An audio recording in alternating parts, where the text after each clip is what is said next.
Recently, there's been a few news stories making the rounds in the Battlefield scene that are a little bit cause for concern and definitely cause for conversation. The first was the latest EA investor earnings call, in which it was shared that there will be a reimagination of Battlefield as a truly connected ecosystem in the next release. This is from the latest earnings call, and that phrasing is pretty key. A reimagining of Battlefield. Now that could mean a lot of things. After 2042, very few of the things that pop into my mind are that positive. We know DICE Stockholm is working on the next multiplayer title. DICE LA, which I think is Ripple Effect now, they're working on some new experience, maybe something free. And then Seattle's Ridgeline Studios is working on a new single-player title in that universe. I'm really excited for this because Marcus Leto is helming that studio. He's the co-creator of the Halo franchise and creative director on a bunch of the Bungie-developed Halo games. Also, around the same timing as this, a couple of weeks ago, an interview with DICE regarding Battlefield 2042 was released, and senior producer Ryan MacArthur stated, "A lot of our issues came from the fact that players didn't understand how specialists were supposed to work." Now, I'm going to go on and read the rest of his quote. A lot of the news stories just stop right there. Here's what he went on to say right after that. "And if you don't understand how something is supposed to work, of course, you believe that the old way was better. Feedback from players was really good around this, so we had to find a way to give them what they wanted, but still allow us the freedom and flexibility that we originally wanted to." You know, Ryan MacArthur, I think, was brought onto the project after 2042 launch, so that's a tough project to sort of come in and try and pick up the pieces for, but it causes me major concern on two fronts, because, look, players understood what specialists were and why they were in the game, and players preferred the old way to that. Not because there was a lack of understanding, but because the specialist system and the way it was originally put into 2042 just didn't balance or mesh at all with the core fundamentals of Battlefield that players have come to expect from the franchise. This whole video is pretty simple. I'm playing some Battlefield 4 and I'm talking about why they had things so correct and where they've gone wrong. It's not hard. We want a Battlefield title that lands on the core pillars of the older Battlefield games. Battlefield 3, Battlefield 4, you can look at Bad Company 2, look at those games, look at their multiplayers, look at the fun sandbox, the great amount of weapons and customizations and items that you had, the maps, the variety, the destruction, the unparalleled immersion, and all of that on day one. That is what players are looking for, that is what players are expecting. When you give us a half-released game, and not even half-released with 2042, and then take away a lot of the core staples and design principles of Battlefield, it's not that we didn't understand what you were going for, it's that we did not like and want what you were trying to give us. And that quote does kind of concern me because it really lands less on the fact of, well, you guys just didn't understand it and we kind of had to work things just a little bit to get in a spot where we could still do what we wanted to do and you could put up with it. And it's very frustrating because these are long-standing franchises. If you want to go and try new experimental stuff, you know, games like Battlefield Hardline were perfect for those cool experimental shifts. Do something different in the mainline offshoots. But when it comes to a core Battlefield game, it's not hard. Give us something like Battlefield 4 again. I'm serious, if you gave us a game the quality of Battlefield 4 with a smoother launch than BF4 originally had, and built your experience from there, I don't think you would see much pushback from the fan base. I think EA just doesn't get Battlefield, and seeing some of these quotes and listening to the call, it's like, I don't really know if they've learned the lesson from 2042. I sure hope so. In the meantime, check out some Battlefield 4. It's still popping. You can play it on PC. I know on console it's doing well also. Sit back, relax, enjoy the gameplay, and let me know what you think about all this in the comments below. Oh my goodness, this game is the best, dude. Oh, did you see that explosion? Sorry, my friend. This is what gets my blood flowing. Battlefield 4 at its absolute finest. Beautiful maps, great weapons, amazing design. You know, it's funny. The AAAs are always searching for a way to have a successful live service game. EA, it's not complicated. Give us a game as good as Battlefield 4 at launch. Don't make us wait 3 years through drip feed stuff to get at that point. Launch a game like this. Then you can throw all your live service trappings into it, the battle passes, the micros, you name it. Hopefully I can make it around the corner. Nice. And people will support that. I'm serious. People will have no problem being on board on the Battlefield adventure. Instead, they're talking about reimagining Battlefield. And we didn't understand specialists. Yeah.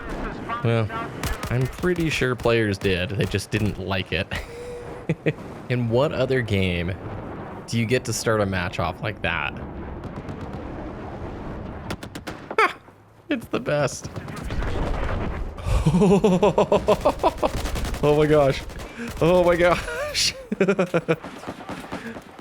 Did you see that insanity? Too Fast, Too Furious right there.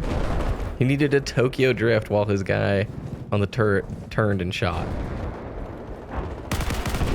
Nice. You know, even after all this time, I still don't feel like I've gotten my full fill Battlefield 4. All these years. That's got to be the mark of a near perfect game. There's only a few games I can think of that really give me that feeling. I'd say like Street Fighter 4, maybe Street Fighter Third Strike, Gears, some Halo games. I guess it depends on the Gears title though. StarCraft. There's a handful of multiplayer games where I know that I'll boot it up in 10 years, still have fun with it. If there's players on, of course. Yeah, dude. Levolution. Look at that.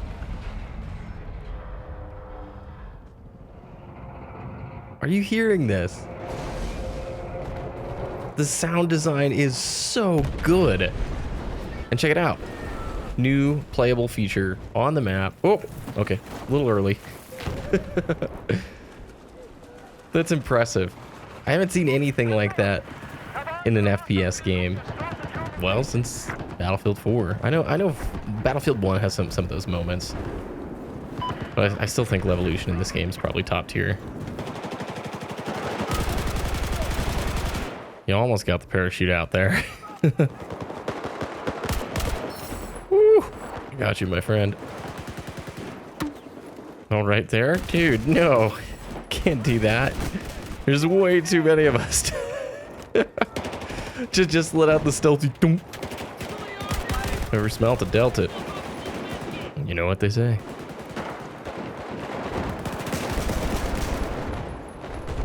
Gosh. It's so much fun. Thanks for all the comments on the previous videos letting me know that the population sounds like on the consoles are pretty decent. I hear him. Nice. I'm dead.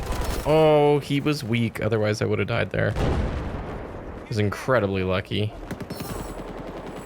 Did he have a teammate back there? Part of me thinks he did. But I also really am lazy and I don't want to go look at it. That's where he was. Oh, back up there. Come on, Dragoon. Get behind some cover. It's kind of funky. I've been switching back and forth between mouse and controller. Not on this game, but for Halo. I'm in that zone where I just ready to play Halo again on controller. Gosh, it's weird trying to relearn controller. I knew someone was back there. That nade might get me. That nade's, yeah, nice nade. So anyway, mouse feels a little different than what I'm used to right now. Look how many are spawning. Oh my goodness. Nice. I gotta mark him. I'm dead. I'm dead. Remember me.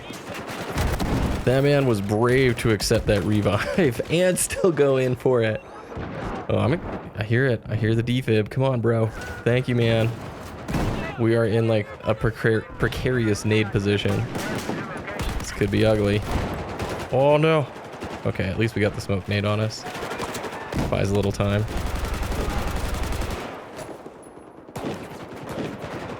And the level of immersion in this game, outstanding. Also, smoke grenades, vastly underutilized in most games. Got him. Nice. Good play, bro. Oh, what? How many of them are there here? Too many. Is he gonna pop there or there? Call it. Comments. Where? Left or right? Oh, he's right next to me, too. Did you see him scurry? The desperation in the animation was there. It was very clear. Oh, no. No. Thanks, teammate. I can tell you, if you're trying to play Battlefield 4 on PC, there's still a lot of players playing this game. There's like 6 or 7 full conquest lobbies tonight. But a quick tip, you want to use Battlelog if you're playing on PC. Battlelog will get rid of all the spoofed player counts. So if you go to the server browser, in the menus in this game, and you try and load up into a match, you'll see tons of lobbies that say like 50 out of 50, and they say they're full, and then you log in, there's like 3 people.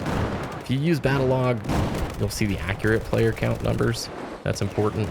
The other thing I see a lot in my comments are, I tried to play this game and nobody was on. Well, if you're new, maybe you didn't play Battlefield 4 back in the day, don't use the matchmaking feature. The matchmaking feature is not very good.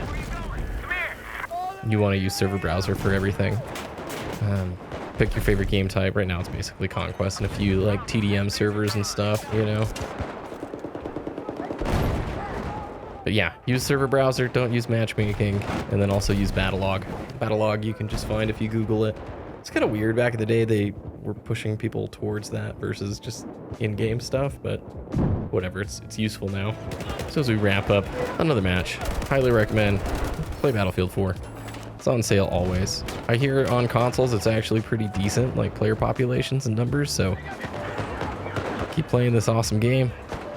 Dear EA, we want more of things like this. Please don't reimagine it to where we don't get something like this ever again. I want to thank you for watching. If you enjoyed, like the video, subscribe to the channel if you're new. We'll see you again in the next one.